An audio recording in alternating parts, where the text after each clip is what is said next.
Settle into your chair, traveler. The fire is just right to ward off the cold.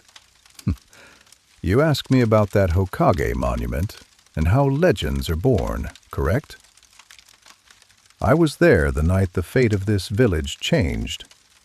I smelled the damp forest and felt the weight of the silence before the storm. Many years ago, the sky over Konoha ceased to be its usual blue and turned blood red. I remember the smell of ozone and sulfur in the air, and the roar that made the mountains tremble. The nine-tailed fox. Its eyes were slits of pure hatred, and each movement of its tails leveled entire forests as if they were dry grass. I saw my comrades, brave ninjas, hurled like leaves in the wind. But in the midst of the chaos, I saw a golden flash. The fourth Hokage. He was there, atop that beast, his white cloak billowing against the fire. He gave everything, his future, his life, to seal that nightmare. The village survived, but the cost was etched into the soul of every survivor. Years passed after that fateful day, but the wounds didn't heal. They only changed shape. One day, the village awoke with a start. The sacred silence of the Hokage monument was broken by vibrant, garish colors. Naruto. He climbed onto those stone faces, the faces of our heroes, and covered them in paint. Red, yellow, blue. He turned our greatest honor into a child's joke. Many screamed, many demanded punishment, but no one perceived the reality. He wasn't trying to disrespect the Hokages. He was trying to make the stone faces, and all who admired them, finally notice that he existed. He painted the monument because it was the only place big enough for his silent cry for help.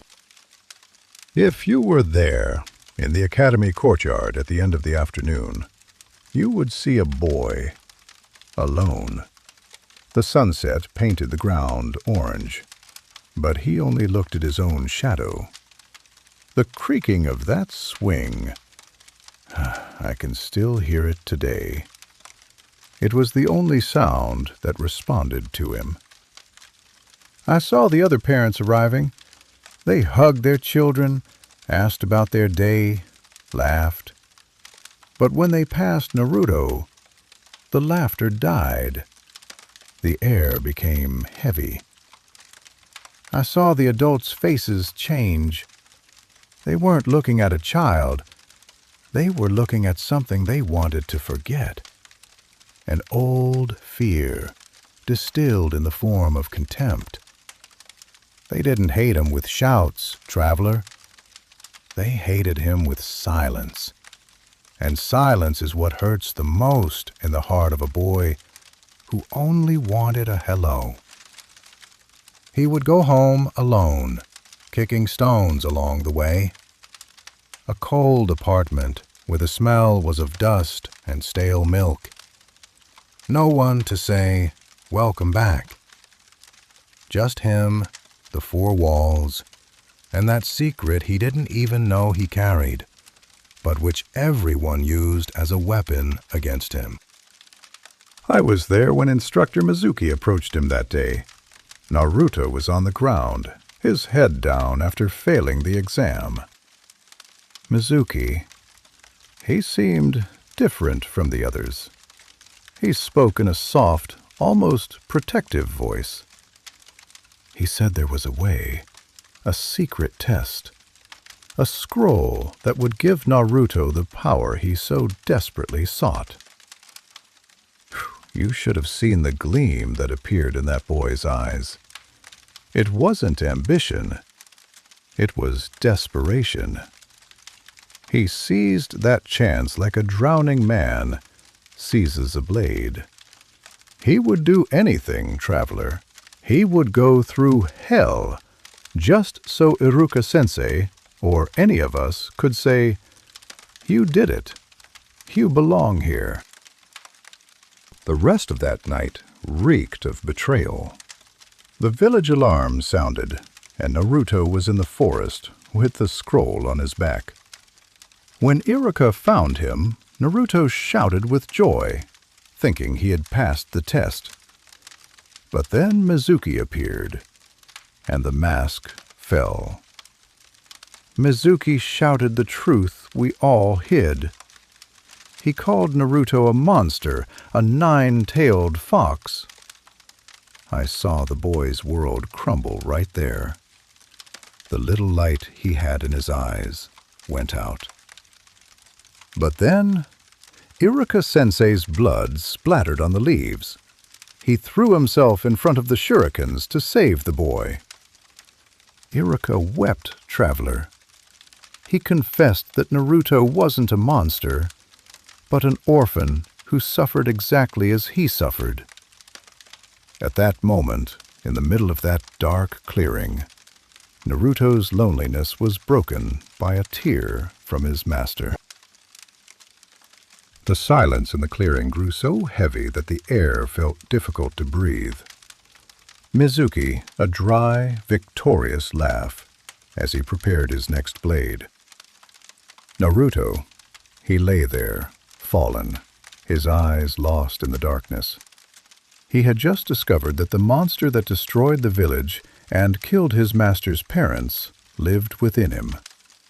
He was about to succumb to the abyss. But then, Iruka spoke. Even wounded, even with his voice faltering from the blood in his throat, he said, "He is not a beast. He is Naruto Uzumaki, a ninja of the Leaf Village."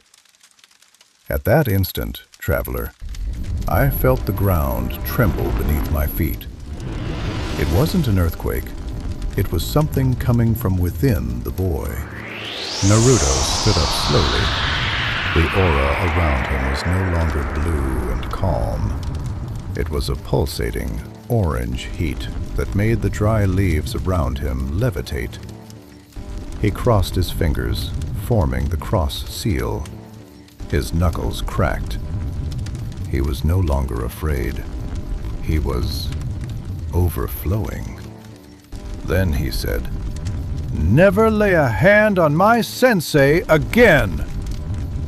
He took a deep breath, and the sound that came from his throat was a roar of 1,000 voices. "Shadow Clone Jutsu!" I had never seen anything like it. The clearing, which had previously been nothing but shadow and blood, had become a sea of orange coats. Hundreds of Narutos on every branch, on every root, surrounding Mizuki. Fear had shifted sides. The traitor who considered himself a giant became minuscule before the will of a boy who had just discovered he was no longer alone. The beating was quick. Silence returned, but it was a clean silence. Iruka-sensei called Naruto closer. With trembling hands, he untied his own headband. I feel the weight of that cold metal pressing against Naruto's forehead. The sound of the knot being tied behind his head. "Congratulations," Iruka whispered. "You graduated." The swing at the academy, back in the village, stopped creaking that night. The cold of the empty apartment no longer mattered.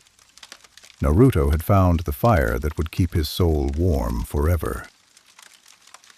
That was the day none of us noticed, but the silence of the village began to change, traveler. Before, it was the silence of contempt. After that night, it became the first step towards the silence of peace. Naruto finally fell asleep, no longer in an empty apartment devoid of hope, but with the Konoha headband beside his pillow. He finally knew who he was. And now, Feel the weight of your own body. Just as Naruto found his first bond, you too can let go of your battles today. The Leaf Village in its cloak of night and its ninjas will be protecting your rest.